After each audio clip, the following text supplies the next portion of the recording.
Mahinang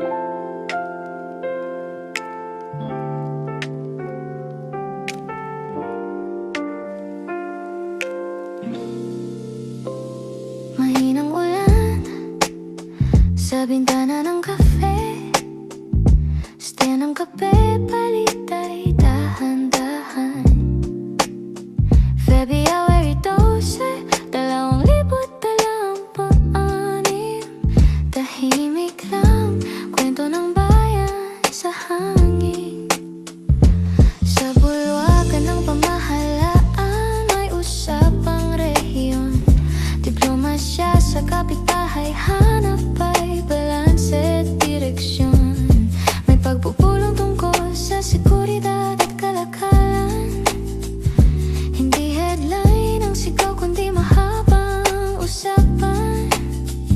Mga kasunduan, di agad ramdam sa pangkaraniwan, pero unti-unting nagiging tulay sa hinaharap ng bayan. Pag nagtagpo ang leader, hindi lang litrato ang mahalaga, kundi kung paano aabot ang benepisyo sa masa. Ulat mula sa regional diplomatic briefings. Kakapelita, slow lang ang ikot ng mundo. Roads, piano sa gabi habang nagbabasa tayo.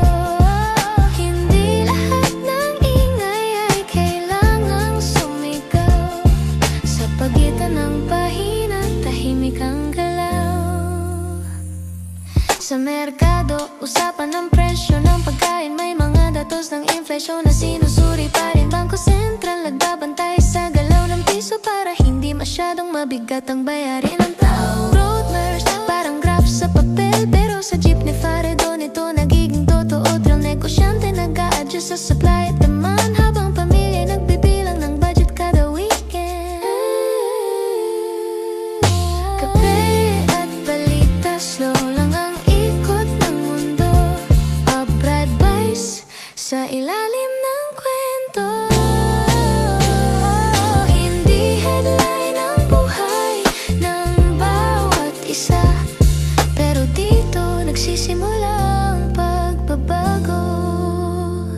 Sa simbahan may paalala tungkol sa pagkakaisa. Hindi lang ritual, kundi gawa sa kapwa. May mga panawagan sa komunidad na tumulong sa mga nasalanta noon. Patuloy na bumabangon, faith leaders nagsasalita tungkol sa pag-asa na kahit magkaiba ang paniniwala, may iisang adhika. Sa gitna ng ingay ng social media at debata, may tahimik na panya, makinig at mag-unite. Mga pastoral message at community reflections.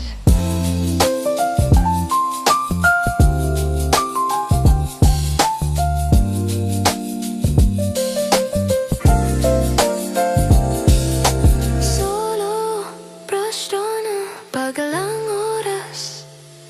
Sa international court, may Pinoy na mumalaban. Hindi lang medalya, kundi pangalan ng bayan. Training camp, sakripisyo at mahabang ensayo. Bawat laban parang pahina ng bagong kwento. Fans online nag-cheer kahit madaling araw. Dahil ang panalo ng isa parang panalo ng lahat. Sports, hindi lang score o statistics, kundi inspirasyon sa kabataang nanonood sa gilid.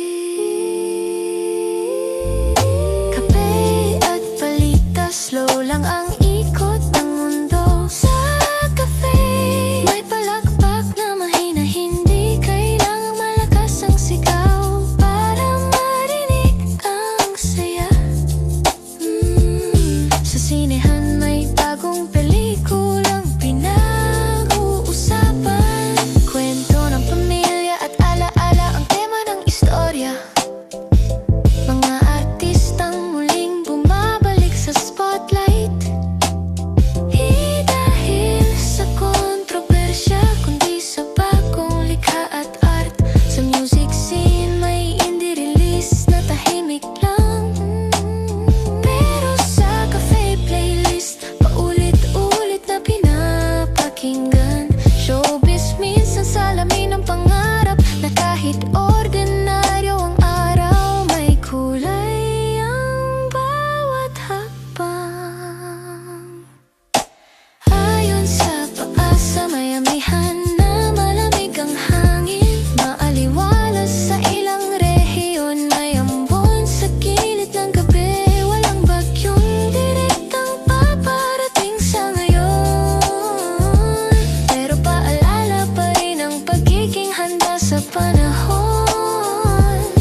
sa tasa, pahina'y isinasara.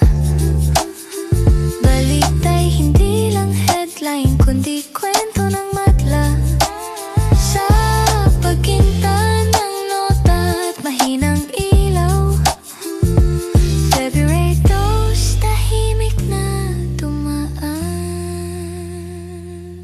Kape at balita hanggang sa susunod.